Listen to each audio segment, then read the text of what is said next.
ओम शांति। आज 5 फरवरी 2021 की साकार मुरली। पहले सुनते हैं मुरली के कुछ मुख्य पॉइंट्स। आज बाबा ने कहा, बच्चे जब भी गीत सुनते हैं तो अपनी राजधानी का नशा आना चाहिए। ऐसे से गीत घर में रहने चाहिए। फिर बाबा ने कहा, जितना जितना मनुष्य तमो प्रधान हो जाते हैं उतना उतना अकल्याण होना ही है। अभी बाप कहते हैं, मैं तुमको ऐसे कर्म सिखाता हूं जो 21 जन्म तुम बादशाह ही पाते हो। बाप बच्चों को कहते हैं, यह भक्ति मार्ग की सामग्री सब खत्म हो जाती है। अब मुझ बाप को याद करो। भक्ति का प्रभाव भी बहुत है ना, कितनी खूबसूरत है। नाच तमाशा गायन आदि कितना खर्चा करते हैं। अभी बाप कहते हैं, मुझ बाप को और वर्षे को याद करो। आदि सनातन अपने धर्म को याद करो। बाप कहते हैं, इस समय यह मनुष्य सृष्टि का झाड़ तमो प्रधान जड़ जड़ीभूत हो गया है। आदि सनातन देवी देवता धर्म का फाउंडेशन सारा सड़ गया है। बाकी सब धर्म खड़े हैं। भारत में एक भी अपने को आदि सनातन देवी देवता धर्म का समझता नहीं है। अब मुरली सुनते हैं विस्तार से। मीठे बच्चे, यहां तुम्हारा सब कुछ गुप्त है, इसलिए तुम्हें कोई भी ठाठ नहीं करना है। अपनी नई राजधानी के नशे में रहना है। प्रश्न, श्रेष्ठ धर्म और दैवी कर्म की स्थापना के लिए तुम बच्चे कौन सी मेहनत करते हो? उत्तर, तुम अभी 5 विकारों को छोड़ने की मेहनत करते हो, क्योंकि इन विकारों ने ही सबको भ्रष्ट बनाया है। तुम जानते हो, इस समय सभी दैवी धर्म और कर्म से भ्रष्ट है। बाप ही श्रीमत देकर श्रेष्ठ धर्म और श्रेष्ठ दैवी कर्म की स्थापना करते हैं। तुम श्रीमत पर चल बाप की याद से विकारों पर विजय पाते हो। पढ़ाई से अपने आप को राज तिलक देते हो। गीत है, तुम्हें पाके हमने जहान पा लिया। ओम शांति। मीठे मीठे रूहानी बच्चों ने यह गीत सुना। रूहानी बच्चे ही कहते हैं कि बाबा। बच्चे जानते हैं, यह बेहद का बाप बेहद का सुख देने वाला है, अर्थात वह सभी का बाप है। उनको सब बेहद के बच्चे आत्माएं याद करते रहते हैं, किस न किस प्रकार से याद करते हैं, परंतु उनको यह पता नहीं है कि हमको कोई उस परम पिता परमात्मा से विश्व की बादशाही मिलती है। तुम जानते हो, हमको बाप जो सतयुगी विश्व की बादशाही देते हैं वो अटल अखंड अडोल है। वो हमारी बादशाही 21 जन्म कायम रहती है। सारे विश्व पर हमारी राजाई रहती है, जिसको कोई छीन नहीं सकता, लूट नहीं सकता। हमारी राजाई है अडोल, क्योंकि वहां एक ही धर्म है, द्वैत है नहीं। वो है अद्वैत राज्य। बच्चे जब भी गीत सुनते हैं तो अपनी राजधानी का नशा आना चाहिए। ऐसे ऐसे गीत घर में रहने चाहिए। तुम्हारा सब कुछ है गुप्त, और बड़े बड़े आदमियों का बहुत ठाठ होता है। तुमको कोई ठाठ नहीं है। तुम देखते हो, बाबा ने जिसमें प्रवेश किया है वो भी कितना साधारण रहते हैं। यह भी बच्चे जानते हैं। यहाँ हर एक मनुष्य अनराइटियस छी काम ही करते हैं, इसलिए बेसमझ कहा जाता है। बुद्धि को बिल्कुल ही ताला लगा हुआ है। तुम कितने समझदार थे, विश्व के मालिक थे। अभी माया ने इतना बेसमझ बना दिया है जो कोई काम के नहीं रहे हैं। बाप के पास जाने के लिए यज्ञ तप आदि बहुत करते रहते हैं, परंतु मिलता कुछ भी नहीं है। ऐसे ही धक्के खाते रहते हैं।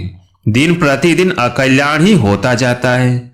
जितना जितना मनुष्य तमो प्रधान हो जाते हैं उतना उतना अकल्याण होना ही है। ऋषि मुनि जिनका गायन है वो पवित्र रहते थे, नेति नेति कहते थे। अभी तमो प्रधान बन गए हैं तो कहते हैं, शिवोहम तत्तम, सर्वव्यापी है, तेरे मेरे में सब में है। वो लोग सिर्फ परमात्मा कह देते हैं, परम पिता कभी नहीं कहेंगे। परम पिता उनको फिर सर्वव्यापी कहना यह तो रॉन्ग हो जाता है। इसलिए फिर ईश्वर व परमात्मा कह देते। पिता अक्षर बुद्धि में नहीं आता है, करके कोई कहते भी है तो भी कहने मात्र। अगर परम पिता समझे तो बुद्धि एकदम चमक उठे। बाप स्वर्ग का वर्षा देते हैं, वो है ही हेवनली गॉड फादर। फिर हम नर्क में क्यों पड़े हैं? अब हम मुक्ति, जीवन मुक्ति कैसे पा सकते हैं? यह किसकी भी बुद्धि में नहीं आता है। आत्मा पतित बन पड़ी है। आत्मा पहले सतो प्रधान समझदार होती है, फिर सतो रजो तमो में आती है, बेसमझ बन पड़ती है। अभी तुमको समझ आई है।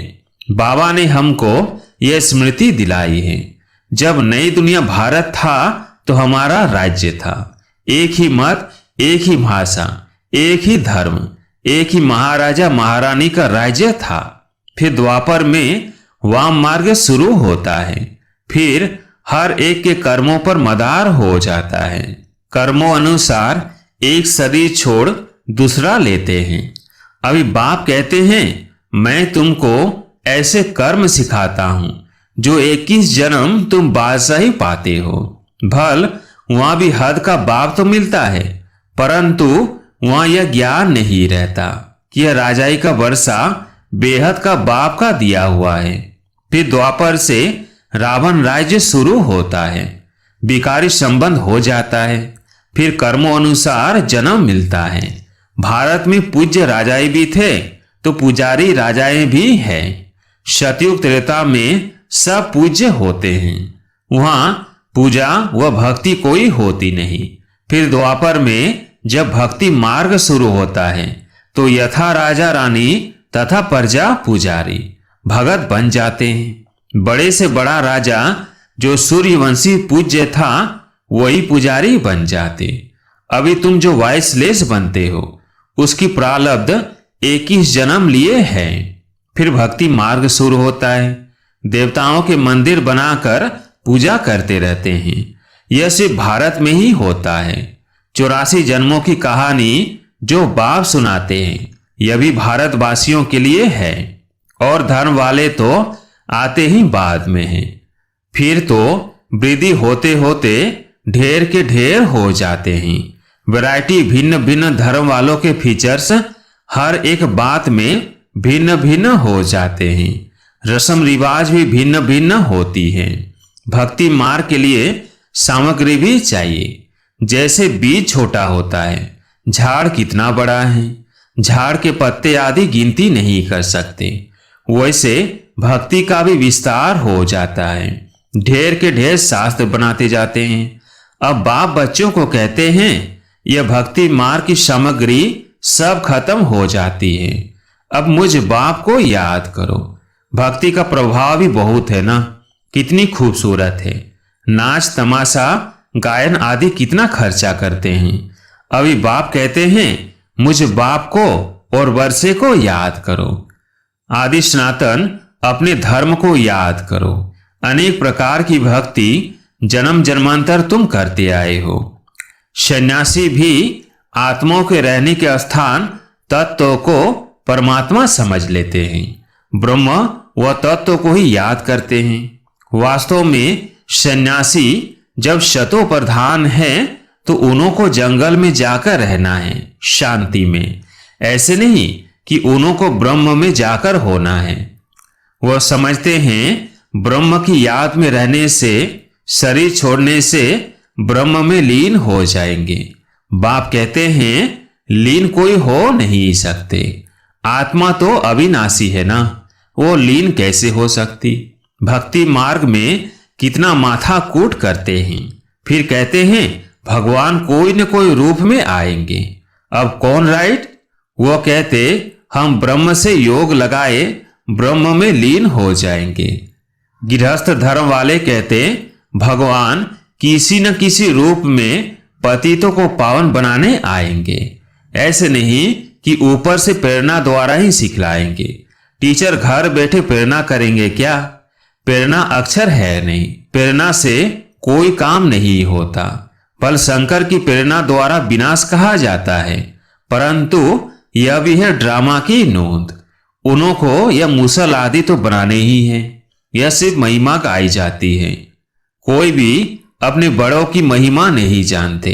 धर्म स्थापक को भी गुरु कह देते हैं, लेकिन वे तो सिर्फ धर्म स्थापन करते हैं। गुरु उनको कहा जाता जो सदगति करे।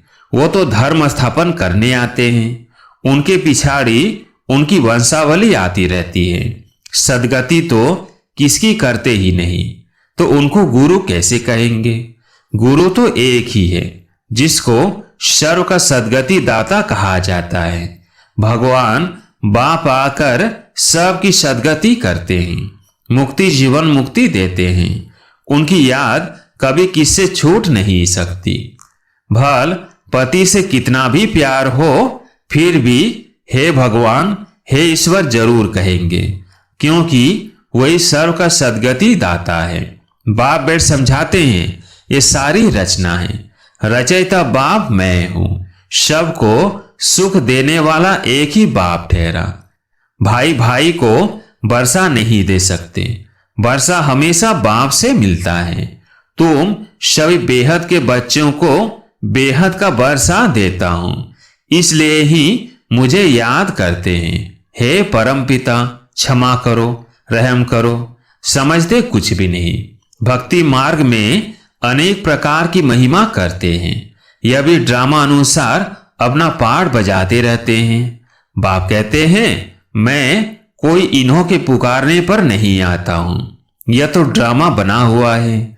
ड्रामा में मेरे आने का पाठ नूंधा हुआ है। अनेक धर्म विनाश, एक धर्म की स्थापना व कलयुग का विनाश, सतयुग की स्थापना करनी होती है। मैं अपने समय पर आप ही आता हूं।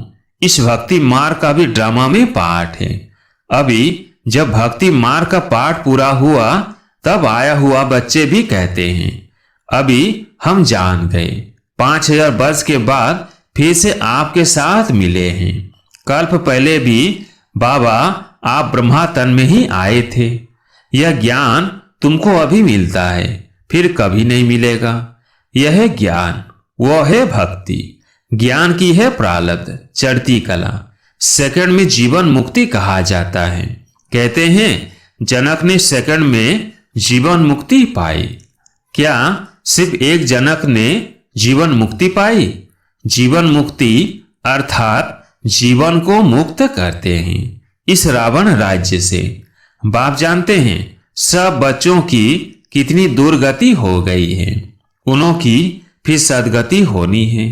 दुर्गति से फिर ऊंच गति, मुक्ति जीवन मुक्ति को पाते हैं। पहले मुक्ति में जाकर फिर जीवन मुक्ति में आएंगे, शांति से फिर सुख धाम में आएंगे। यह चक्र का सारा राज बाप ने समझाया है। तुम्हारे साथ और भी धर्म आते जाते हैं, मनुष्य सृष्टि वृद्धि को पाती जाती है। बाप कहते हैं इस समय यह मनुष्य सृष्टि का झाड़ तमो प्रधान जड़ जड़ीभूत हो गया है। आदि सनातन देवी देवता धर्म का फाउंडेशन सारा सड़ गया है, बाकी सब धर्म खड़े हैं। भारत में एक भी अपने को आदि सनातन देवी देवता धर्म का समझता नहीं है देवता धर्म के, परंतु इस समय ये समझते नहीं हैं। हम आदि सनातन देवी देवता धर्म के थे, क्योंकि देवताएं तो पवित्र थे। समझते हैं हम तो पवित्र है नहीं, हम अपवित्र पतित अपने को देवता कैसे कहलाएं? यह भी ड्रामा के प्लेन अनुसार रस्म पड़ जाती है हिंदू कहलाने की। आदमशुमारी में भी हिंदू धर्म लिख देते हैं। भल गुजराती होंगे तो भी हिंदू गुजराती कह देंगे। उनसे पूछो तो सही कि हिंदू धर्म कहां से आया, तो कोई को पता नहीं है। सिर्फ कह देते हमारा धर्म कृष्ण ने स्थापन किया। कब? द्वापर में। द्वापर से ही यह लोग अपने धर्म को भूल हिंदू कहलाने लगे हैं, इसलिए उनको दैवी धर्म भ्रष्ट कहा जाता है। वहां सब अच्छा कर्म करते हैं, यह सब छीछी कर्म करते हैं, इसलिए देवी देवता धर्म भ्रष्ट कर्म भ्रष्ट कहा जाता है। अब फिर श्रेष्ठ धर्म श्रेष्ठ दैवी कर्म की स्थापना हो रही है। इसलिए कहा जाता है अब इन 5 विकारों को छोड़ते जाओ। ये विकार आधा कल्प से रहे हैं, अब एक जन्म में इनको छोड़ना, इसमें ही मेहनत लगती है। मेहनत बिगर थोड़ी विश्व की बादशाही मिलेगी। बाप को याद करेंगे तभी अपने को तुम राजाई का तिलक देते हो, अर्थात राजाई के अधिकारी बनते हो। जितना अच्छी रीति याद में रहेंगे, सीमत पर चलेंगे, तो तुम राजाओं का राजा बनेंगे। पढ़ाने वाला टीचर तो आया है पढ़ाने। यह पाठशाला है ही मनुष्य देवता बनने की, नर से नारायण बनाने की कथा सुनाते हैं। यह कथा कितनी नामी ग्रामी है। इनको अमर कथा, सत्यनारायण की कथा, तिजरी की कथा भी कहते हैं। तीनों का अर्थ भी बाप समझाते हैं। भक्ति मार्ग की तो बहुत कथाएं हैं, तो देखो गीत कितना अच्छा है। बाबा हमको सारे विश्व का मालिक बनाते हैं, जो मालिक बना कोई लूट ना सके। अच्छा, मीठे मीठे शिकिलधे बच्चों प्रति माता पिता बाप दादा का याद, प्यार और गुड मॉर्निंग। रूहानी बाप की रूहानी बच्चों को नमस्ते। हम रूहानी बच्चों की रूहानी बाप दादा को याद, प्यार, गुड मॉर्निंग, नमस्ते नमस्ते। धारणा के लिए मुख्य सार। पहला पॉइंट, सदा यह स्मृति रखनी है कि हम एक मत, एक राज्य, एक धर्म की स्थापना के निमित्त है, इसलिए एक मत होकर रहना है। दूसरा पॉइंट, स्वयं को राजाई का तिलक देने के लिए विकारों को छोड़ने की मेहनत करनी है। पढ़ाई पर पूरा ध्यान देना है। आज प्यारे मीठे बाबा का वरदान, त्रिकालदर्शी स्थिति द्वारा माया के वार से शेप रहने वाले अतीन्द्रिय सुख के अधिकारी भव। त्रिकालदर्शी स्थिति द्वारा माया के वार से शेप रहने वाले अतीन्द्रिय सुख के अधिकारी भव। संगम युग का विशेष वरदान व ब्राह्मण जीवन की विशेषता है अतीन्द्रिय सुख। यह अनुभव और किसी भी युग में नहीं होता, लेकिन इस सुख की अनुभूति के लिए त्रिकालदर्शी स्थिति द्वारा माया के वार से सेप रहो। अगर बार बार माया का वार होता रहेगा तो चाहते हुए भी अतीन्द्रिय सुख का अनुभव कर नहीं पाएंगे। जो अतीन्द्रिय सुख का अनुभव कर लेते हैं उन्हें इंद्रियों का सुख आकर्षित कर नहीं सकता। नॉलेजफुल होने के कारण उनके सामने वह तुच्छ दिखाई देगा। स्लोगन, कर्म और मनसा दोनों सेवा का बैलेंस हो तो शक्तिशाली वायुमंडल बना सकेंगे। कर्म और मनसा दोनों सेवा का बैलेंस हो तो शक्तिशाली वायुमंडल बना सकेंगे। अच्छा, ओम शांति।